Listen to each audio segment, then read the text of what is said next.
going to not only tell us about herself, but also talk about the city of Greenhaven.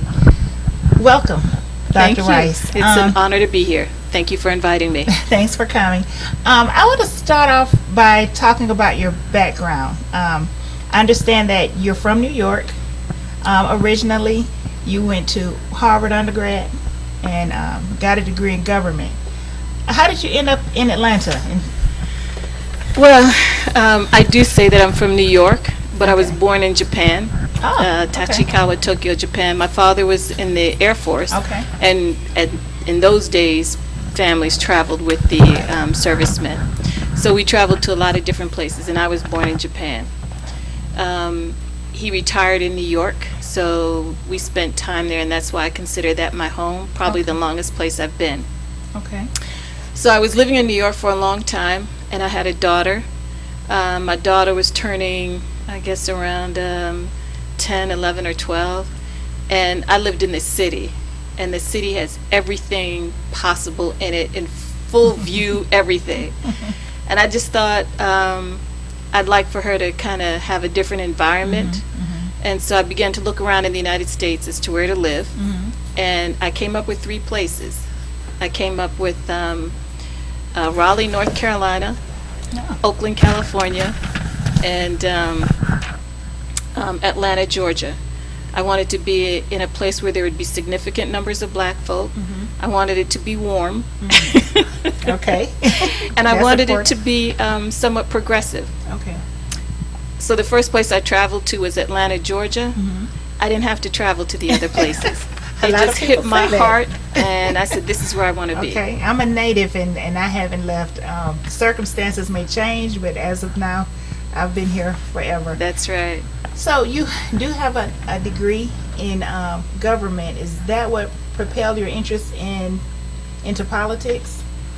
I went into government because I already had an interest, not in politics so much, but in policy. I've always been a community activist, and what happens in the community is often a result of the politics or the policy that has occurred. So even when I was in high school, at that time I'm from Long Island in New York, and so Long Island is totally Republican, so I joined the Young Republicans. You may not want to say that. I know.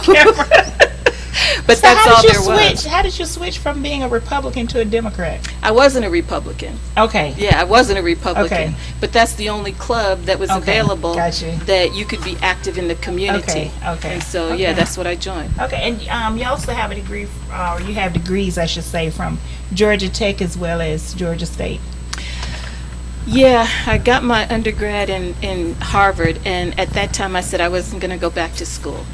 I thought that school kind of influenced your mind too much. And so the real creativity that we have, I thought we lost in school. But then I was involved in the empowerment zone, and I then got married, and my husband convinced me that continuing education was the right thing to do. So I did my master's at Georgia State. Didn't apply for my degree, but went on and did my PhD in a joint program between Georgia State University and Georgia Tech. I specialized, my degree is in public policy, specializing in economic development and urban affairs. Okay, so I would guess that is what spearheaded your desire to create a city.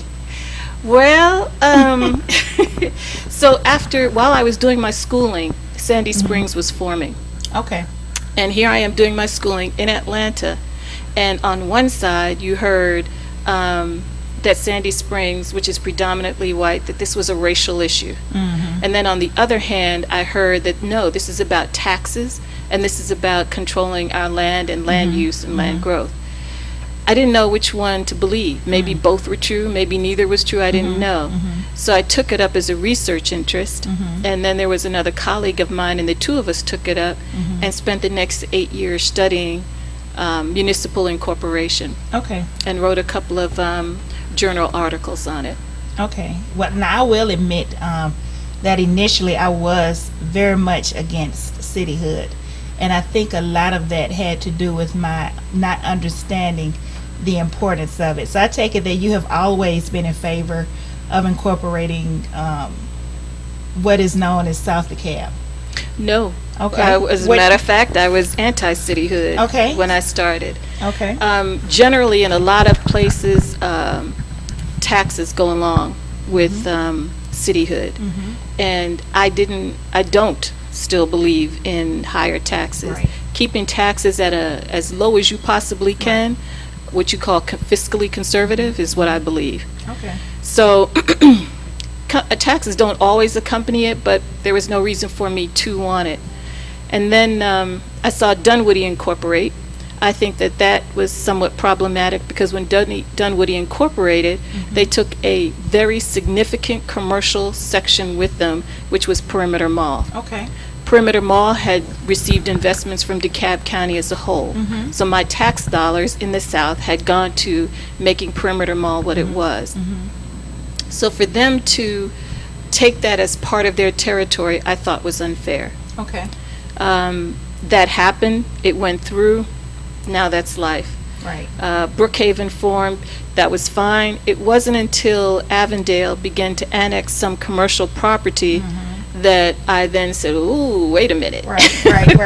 That's right on the border of Right. South DeKalb. Right. And then as I looked further, I saw that the cities had annexation plans, and I knew that being in South DeKalb, that if we did not do something, that a lot of the commercial and valuable residential land would be taken, so that by the time we got to the understanding that we should form a city, and I do not think that those are the reasons why, but that's when it hit me, that we would not be in a very good position to do so.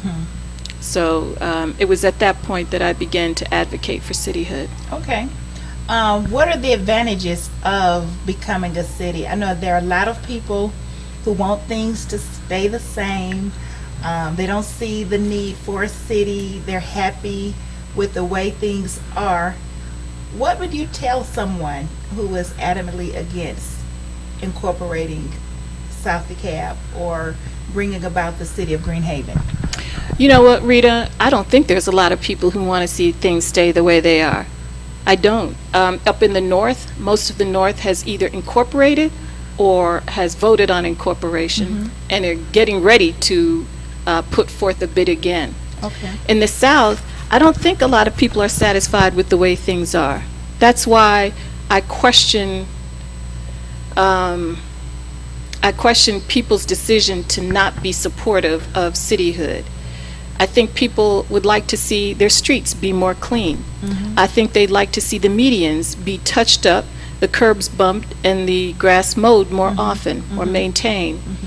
I think that people would like to see MARTA rail go down I-20 or have some access to it. I think people definitely want to see a diversity of businesses. Diversity of businesses to shop in, retail, as well as a diversity of businesses that they can have jobs in. We have too many people who drive out. I think most people, and most nearly all people in South DeKalb, would like to see one or more of those things. So the question comes down then as to why people might be opposed to cityhood.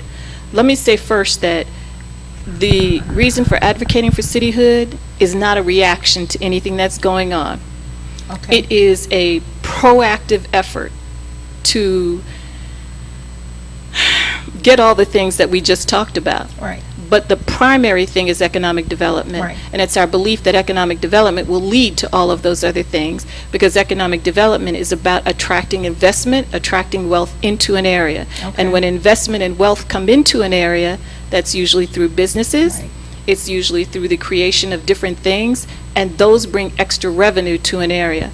That's why when Sandy Springs formed, when most of the cities have formed, and they talk about wanting to keep control of their taxes, all of them believe they're more, usually all the areas that have formed are affluent areas, and they all believe that their taxes have unfairly and disproportionately gone to other people like South DeKalb. Right. So that's why you want to have investment and wealth come into your area. That will bring more wealth to the county, if we're under the county, or to Greenhaven, Right. if Greenhaven forms.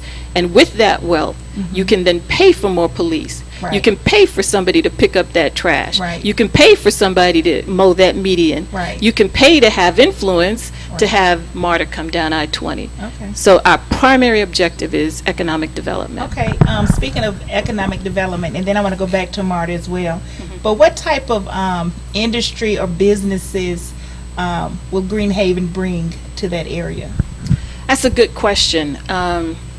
I think it was about 2 years ago now, DeKalb County brought in a firm to do an economic development plan for all of DeKalb County.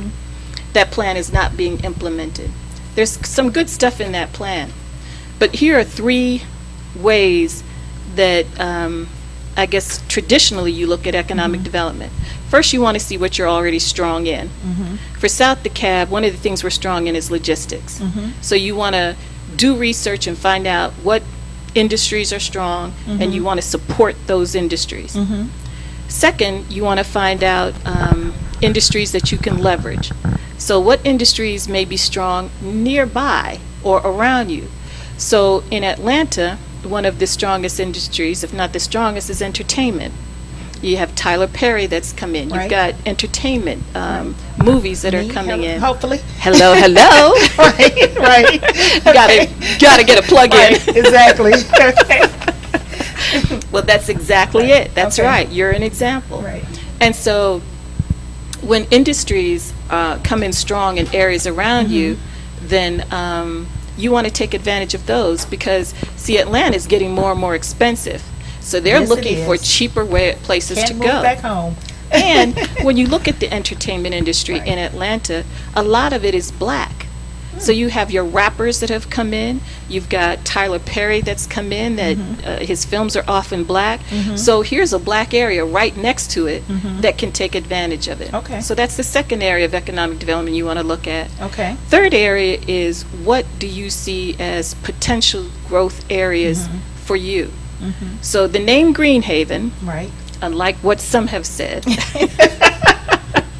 has a lot of research behind it. And we went through a number of different things to figure out what our name should be. That word green, the green part of Greenhaven, came first of all because we are going for economic development and money is usually thought of as green. But just as importantly is that we have a deep concern for the environment. And we recognize that one of the growth industries in the United States is the green industry. Right. Alternative energy, for Right. example. It is. And around DeKalb County, in Henry County, Rockdale County, you've got green industries that are growing. I So didn't know solar, that. Okay. solar farms. There's a couple of solar farms, and the purpose of those farms, and you can, when you take a look at them, you just see acres of these panels getting energy from the sun. And what they want to do is provide energy to that county and surrounding counties. Wow. Yes. So that's the third thing that you Okay. kind of go for. What things can you capitalize on that might be good for your area? And another one, for example, could be transportation. Even though transportation is not in South DeKalb, it's right around South DeKalb. Okay, well, going into transportation, you brought up MARTA. MARTA was one of the reasons why I ran, actually the main reason why I ran for county commissioner the last time. And even though I didn't win, I think it's still important to fight for that. Because I think what a lot of people don't understand is that MARTA will give so much grant money, free money, to develop businesses along the rail. Why is it that a city would be in a better position to fight for MARTA to go down I-20 than just the county commission? Or is it a joint effort, or Okay. how would you answer that? So first let me say why transportation is good, period, for Okay. economic development. We have a term that's out there called TOD, or transit-oriented development. And these days, if you've got transportation, then you've got economic development generally following that, because transportation is generally in the cities. Okay. So if you think about it, wherever you have a MARTA line, then that enables people to not have to drive and now they will go into the city. Right. So you'll find that where there are MARTA stops, you usually have development around those stops. Right. So that's one way to think of transportation.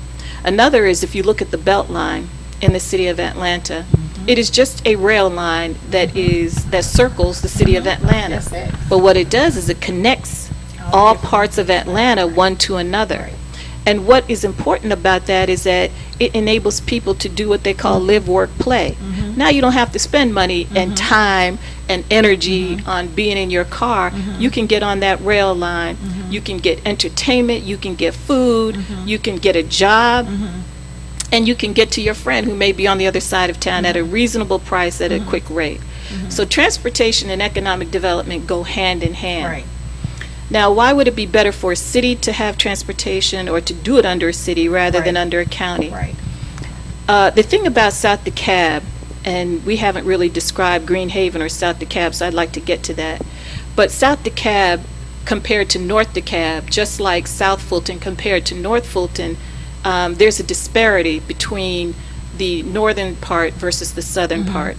And development, investment, and wealth are definitely part of the landscape of the northern part, and it is much less so in the southern part. So if we bring, so why is it better in a city than it is under a county? The reason that disparity exists right now is because, first of all, people began to focus on the north side more. But now that all the amenities are there, now that all the stores are there, now that all the jobs are there, then people naturally gravitate to that part of town. Right. So you're going to have to do something now. You're going to have to pay attention to and focus on South DeKalb in order to attract investment there. And most importantly, you're going to have a plan. Right. Okay? So under the current situation, which is that we're under the county, because 95% of South DeKalb is unincorporated. Right. Under the county has looked and said, what are we going to support? And they've chosen two things. They chose to support the commissioners chose to support the Clifton Corridor line. Yes, they did. And then they chose to support a line going from Indian Creek to Stonecrest Mall. Meanwhile, about 20 years ago, or my time might be off, but they originally were thinking of doing the expansion of MARTA down I-20, so it would go from the city of Atlanta to Stonecrest Mall. They did an environmental assessment study. That environmental assessment study is either just about to be done, but it is something that was done later for Clifton Corridor and also for Dunwoody and what's the place further north of Dunwoody? Begins with an A. Alpharetta. Yes. Yeah. Alpharetta. So here, South DeKalb was an early contender, and then all of a sudden, it just somehow fell out of favor, and now it's, not one of the top ones that are being supported. So what a city will do is say, hey, we want to focus on this. We want transportation down our way. If people think that the county would do that, then why hasn't it already done that? Why didn't it do it? Right. And why isn't it doing it now, Right. now that Clifton Corridor is off of the table? Right. So when you have a city focuses on what's within its boundaries. Right. And that's why us getting transportation down I-20 is much more of a likelihood under a city than it is under a county. Okay. 2 questions. And I should have asked earlier, but explain the boundaries of Greenhaven. And then secondly, sticking with transportation, how will Greenhaven be in a position to partner or work with the airport? Like that second question. Okay, boundaries of Greenhaven. Greenhaven is the southern part of DeKalb County, absent all the cities. So the actual boundaries are, if you start from the eastern boundary of DeKalb County, it's follow 78 until 78 hits 285, go down 285 until you get to Memorial Drive, and then it's everything south of Memorial Drive until it hits the western boundary of DeKalb County, which is Moreland Avenue. It is everything south of that except for the 5 cities. Those 5 cities are Stone Mountain, Clarkston, Pine Lake, Lithonia, and Stonecrest. Okay. It is a population of about 295,000 people, Okay. and it will be broken down into 6 city council districts. Okay. I'm going to ask you about that too. Yeah. But first, answer the part about Being near the airport. right. Okay. So many people out there, I found, have not heard of this project called Eritrepolis. Mm-hmm.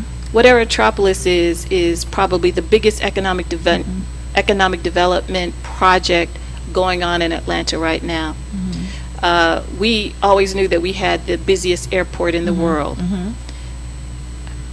Mayor Kasim Reed, this is the story he tells, Okay. was traveling and was at an airport somewhere in Europe and noticed that they had a ton of hotels around, entertainment around. So it wasn't just the airport, Right. it was the airport complex. Okay. And he realized that they were making a lot of money off of what was around the airport, Mhm. whereas we just had our airport and that was it. Mm-hmm. So the idea of leveraging the area around the airport hit him, Mhm. and he came back home, and they discussed that concept. Mhm. That concept has evolved into Eritrepolis. Okay. And what it is that most of the major corporations that are in that area, Mhm. as well as local governments, Mhm. and by local governments, they define that as basically being within 15 to 20 minutes of the airport, Mhm. have been involved in Eritrepolis. Mhm. Right now, DeKalb County, unless they recently put in their application, is not involved in Eritrepolis. Okay. In Eritrepolis, in South DeKalb, you can get to the airport anywhere between 5 and 15 minutes, That's true. almost no matter where you are. Right. So we should have been involved in that. It would have been an economic boon for South DeKalb. Mhm. We're not in it, but you can believe that when the city forms, Mm-hmm. they'll be taking advantage of it. And even if we can't get into the Eritrepolis board as they have it now, there's so much going on there Right. because of the corporation's involvement, because of the city's. They're even going into the schools. They're Mhm. landscaping. They've got CIDs around this. Mhm. Because of all that's involved, Mhm. then we can find a way to leverage Okay. what's happening. Okay. Yeah. My next question, I guess, is somewhat twofold. Now, I have a very strong and strict homeowners association. I love my president for that. Everybody doesn't have that. For instance, my sister does not. There are people who work on their cars, people who may not cut their grass, people may be in a position to put whatever it is that they want in their yards because they don't have a homeowners. They don't really have a collective voice to address their concerns. And also, once Greenhaven becomes a city, how would that city council person be able to work with the community? Would that city council person have to be active in the community or just show up during election year? So how do those two work together? Okay. So part of the when you want to form a city, you have to fulfill certain requirements. Right. One of the requirements, because we can talk about the legislative process a little bit later, but one of the requirements is that you have to put in a charter. That charter is like the bylaws of an organization. It guides and says this is how the city is going to be run. Included in our charter is what we call community area planning units, CAPUs. Right. Okay. That idea was taken from the city of Atlanta under Mayor Maynard Jackson, who implemented the greatest. system. That's right. He implemented the system as a way of community being able to get involved in what's going on. We took that system and we had, amended it and brought it over to DeKalb County. So in Atlanta, it represents, I think, a 5-mile diameter or radius, one of the two. Okay. Ours is synonymous with our city council districts. So as one of our board members, Gregory Barnett, likes to say, what's happening right now is that if you have a concern, basically you're addressing that concern as an individual homeowner or as an individual. And so why do people have to listen to one? If you want to break a pencil, you can just break one pencil Right. very easily. Right. If you've got a number of pencils, then like 100, you can't break those. Right. You've got to listen to them. You've got to kind of do what those pencils are asking of you. Right. We have a system here called community councils in DeKalb. Community councils are not, they're not mandatory. Some of them are very effective and some of them are not. But they're not mandatory systems. They're add-ons probably taken as a result of, what was happening in Atlanta. Ours is part of our charter. They have to be staffed by the city of Greenhaven. Okay.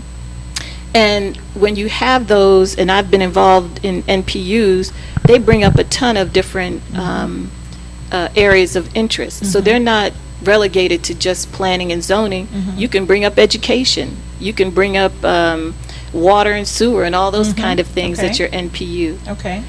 You also asked, how does this relate to the city council person? And can the city council person, now that there's a CAPU, does that let him or her off the hook? Exactly. On the contrary. Okay. So what happens is it creates a competitive environment. And I'm a strong believer in the free market and in competition. And so people often ask, well, we've had some bad leadership in DeKalb County. Couldn't the same thing happen, or wouldn't the same thing happen if you form Greenhaven? Okay. Well, when you've got, let's say you are a city council person, number one, there are term limits. So you got 2 term limits of 4 years each to deal with. But now let's say you got this person over here who's starting to be real active in his CAPU, his or her CAPU. Well, if that person is very active and they think you're not doing a good job, then they're going to start running against you. So it keeps that city council person on their toes. Okay. Accountability is always good. Accountability, that's right. Okay, this is, let's see, how am I going to put this? We know that other places in DeKalb County have formed cities. They did the feasibility study. But they got something that the people of Greenhaven have not gotten, and that's the right to vote. Why do you think that's the case? Very good leading question. That's a very good question. That's one of our questions that I ought to address to the audience out there. Right. I spoke earlier about there's certain things that you have to fulfill. Okay. You have to form an organization. These are informal rules that the House puts out.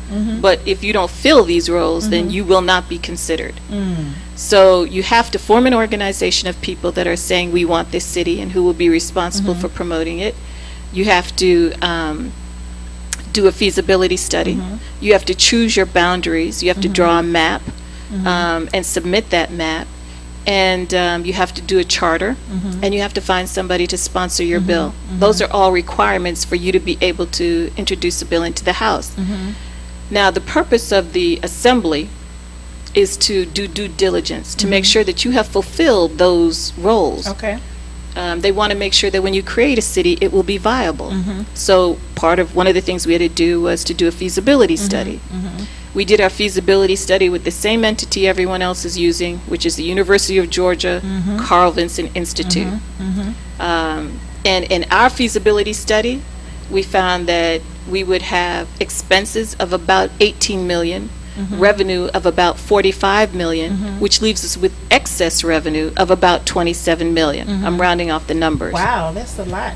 It is a lot. And it's considering the number of people, it may not be as much, but still, it's a significant amount of money that can be invested back into an area to do certain things that people would like to see that we can't afford, or you can't afford as a small city. So I think you had a question. I'm not sure I addressed your question. Why is it that that they have not approved legislators won't give us the right to vote? Legislators, if you're watching, why won't you give us the right to vote like you did people in North DeKalb? Right. So here we have Fulton County, which is fully municipalized. Everybody in Fulton County got a chance to vote on cityhood. Here we are in DeKalb County. Everybody in the north has had a chance to vote on cityhood. Why is it that the South, despite meeting all the requirements for 2015, for 2016, for 2017, now we're going to 2018, why won't they give us the right to vote? We asked that question of them, and we're asking you, do not deny us the right to vote. It is not the legislature's decision to say you can or cannot have a city. That's up to the people.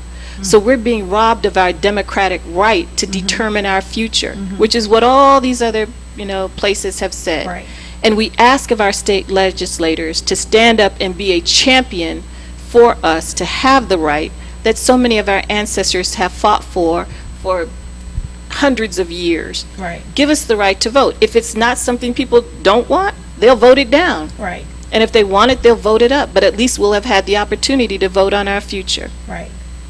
I don't know if the number's coming up on the screen. It is. If there's anybody who wants to call in, 404-474-0080.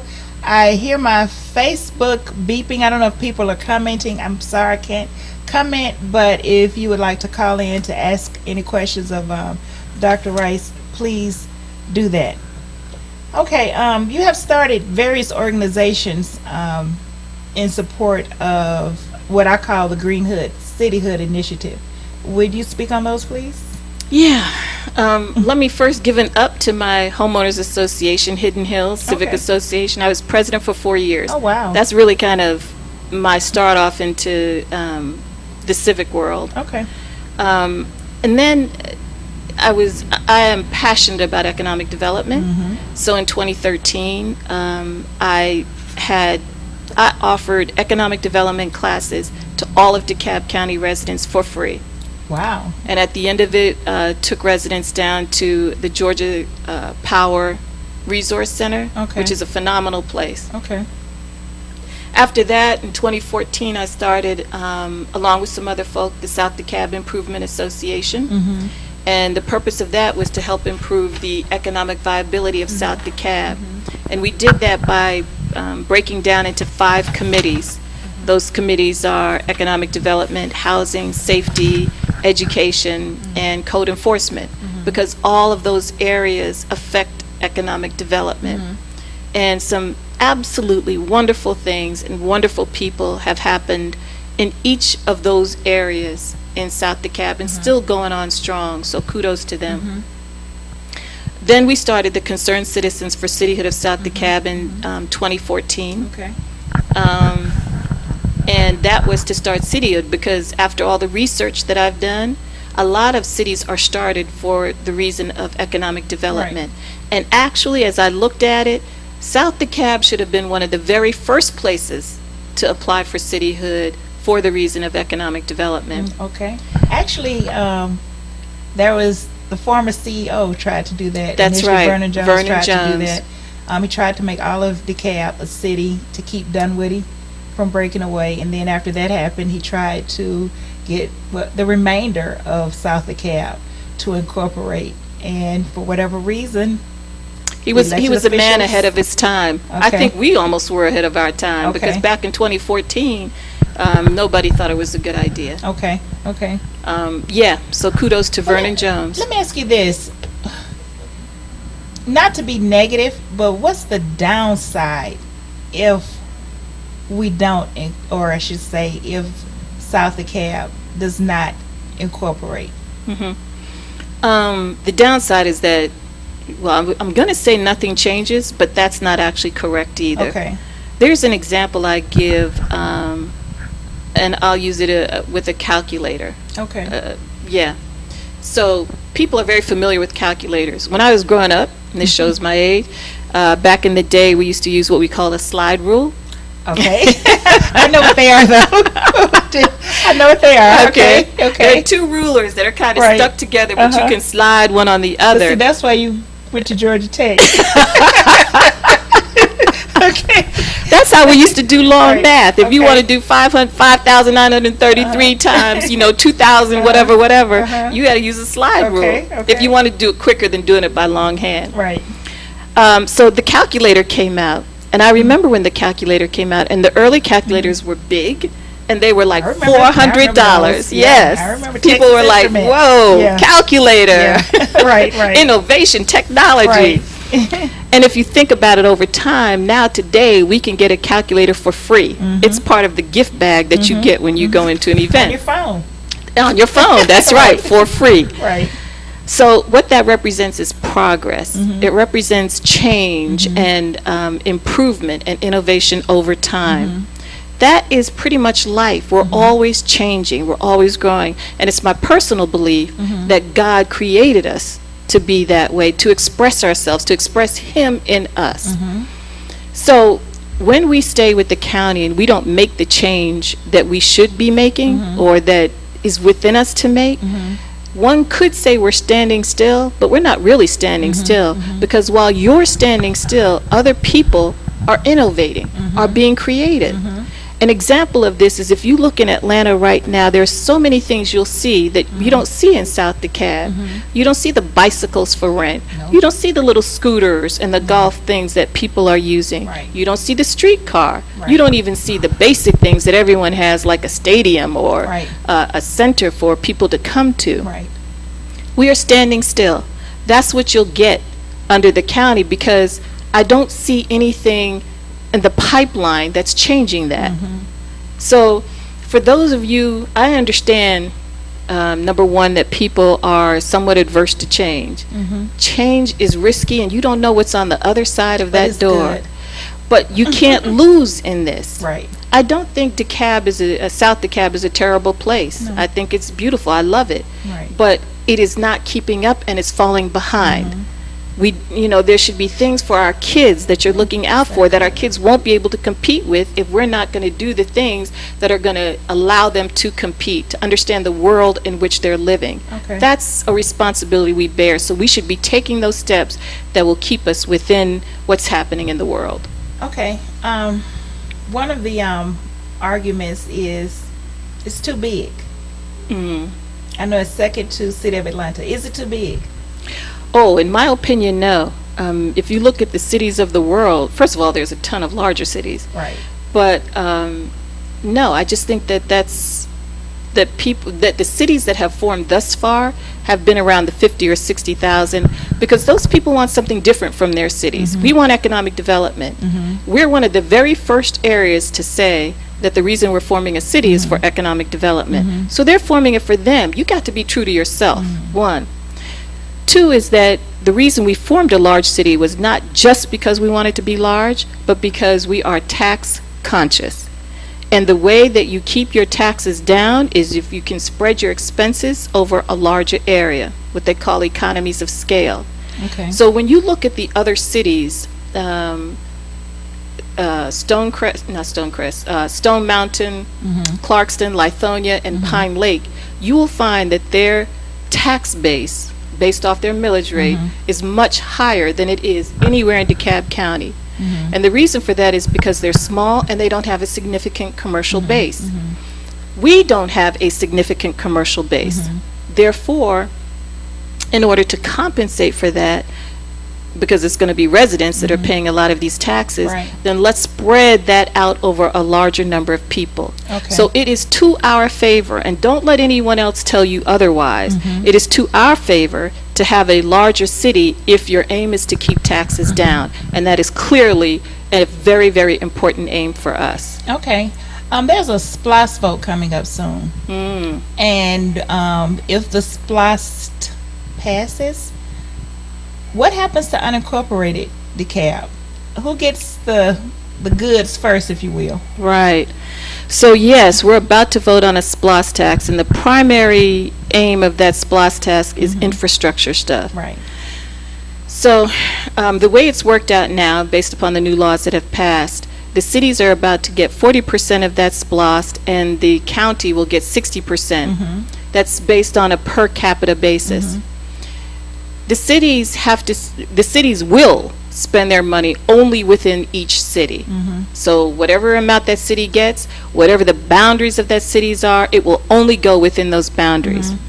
But the county represents unincorporated, it represents the entire county. That includes unincorporated DeKalb, and a lot of people think that now that the city's formed, then the county doesn't represent that city anymore. That is incorrect. That's legally incorrect. A county is an appendage of the state, and as an appendage of the state, you have to represent everybody. So, for example, I believe it's 80-something% that's going to infrastructure, which includes roads, it includes fire, it includes police and different things like that.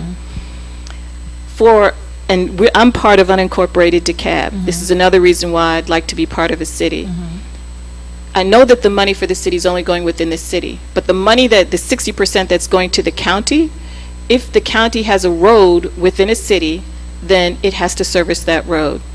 If the police and the fire have to serve, even though the city may have its own police, the fire, most of them don't have fire, the fire is going to also be for those areas. Okay. So even Commissioner Kathy Gannon, during one of the last commission meetings, asked other cities to step up, since they were going to receive some of these services, to please help pay for some of them. She can't force them to do that. Wow. So she congratulated the two, which I think is Tucker and Stonecrest, Okay. who said that they would help, but the rest of them have not.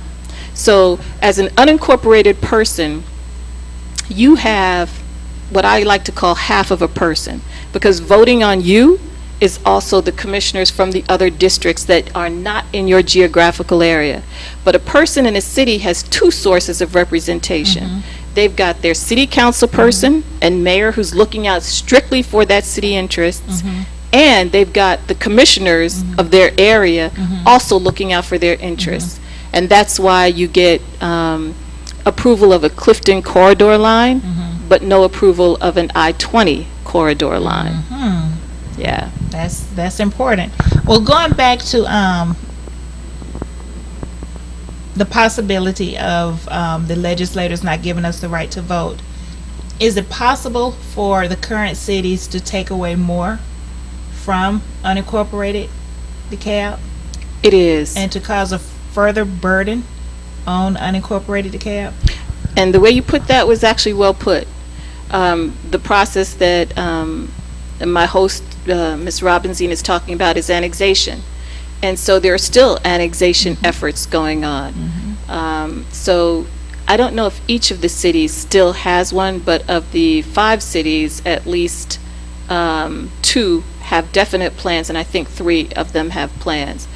So annexation is the way that you add land to an existing city. And there are different ways to do annexation, but the point is that is what those cities are trying to do. And when cities annex land, they don't annex land that they don't think is going to add to their revenue base. Decatur is an example. If you're not doing something that's going to benefit Decatur, then they do not want to expand their boundaries to include you. So each one of these cities is trying to expand and include area that is going to add to their coffers. And so when they do that, that means that that land conversely will not be excuse me, part of Greenhaven, and therefore Greenhaven will lose that the potential revenue from that area as well. That's true. If I wanted to find out more information about Greenhaven, where would I go? We have a website, www.greenhaven-ga.org, and almost everything that you want to find is on there. We're very, very transparent, so you can get the feasibility study off there, the charter, the economic development vision plan, the board, all kinds of things. And if you want to find out if you live in DeKalb, if your address is in proposed Greenhaven, then there's even an area where you can go put your address in and you can find out whether you're in the area. And then our email address is greenhavenga@gmail.com. Okay. Those are the 2. And we have a Facebook page. Please Okay. go and like it. Please. It's Greenhaven Now. Okay. So yeah, please go like it, and you'll keep up to date with all the stuff we're putting out there. Well, what if I want to get more active with Greenhaven and participate and work to make this happen? What do I need to do? Are there any events coming up that I can attend? Yeah, we'd love to have everyone who's interested. First thing I would suggest is go to the website, and there's a Join Us page there. So just click on the Join Us and then fill out the little box that's there with your name and email address, and we will get back in touch with you. Also, come to one of our meetings. Okay. We post them again on our website, but the next meeting we have coming up is on October 21st, so this coming Saturday. It's going to be at Berean or is it Berean? Or I'm blanking here. or one of the libraries. It's going to be at Hairston Crossing Okay, Library. okay, Thank okay. you, thank you. Hairston Crossing Library. I don't remember the exact address, but it's pretty much on the corner. It's on Redan Road, Okay. but on the corner of Redan and South Hairston. Okay, what time? It's going to be at 10 a.m. Okay. or 10:30 a.m. Okay. I'll be there at 10 a.m. Okay, so if you're interested in getting more information about Greenhaven, please attend. I'm sure Dr. Rice would also like to see some of the legislators come out and Would love to. get more of an understanding of what's going on, because I do understand that I'm just going to say this: as an elected official, it's contingent upon you to listen to both sides. Yeah. Not just one side, based on your opinion of what you want and how you feel the people that elected you should live. To be fair and to be equitable, it is important that you look at and listen to both sides of the situation. Well, with that said, is there anything else that you would like to add about Greenhaven or I would anything like to else? say that I think all of the other cities that have formed had very strong support from their elected officials. Very strong. They were champions for them. And so I look forward. I think the situation has changed with the departure of the CDC, the Center for Disease Control, and Emory University. Yeah. The landscape of DeKalb County is changing. You don't want your constituents to be left behind. You want them to be part of what's going to be the future, a better future for DeKalb. And so I sincerely hope that all our legislators, and we have 17 representing Greenhaven, Yeah, 11 in the House, 6 in the Senate, be our champions. We will love you for that. Be our champions. Right. And you never know what the outcome is going to be, though. I'm hoping Greenhaven, but regardless, people have the right, that's our constitutional right, to be able to vote. We talk about voting all the time. Don't boo, vote. We have these long voter registration drives, but yet you're denying us that right. And that's something that's very wrong. Well, I want to thank Dr. Rice for coming today, being my guest. Time has flown. It has, to talk about cityhood, Greenhaven, and herself. You want to say Thank you anything else again. about yourself? No. Well, this is the conclusion for the Conversations with Rita Show. The name will be changed to the Rita Robinzine Show, and there's more information to come with that.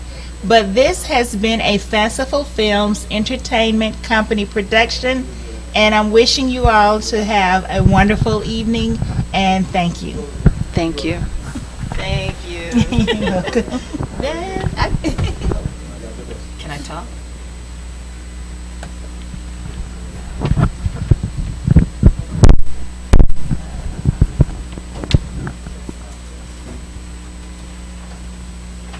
I don't know yet.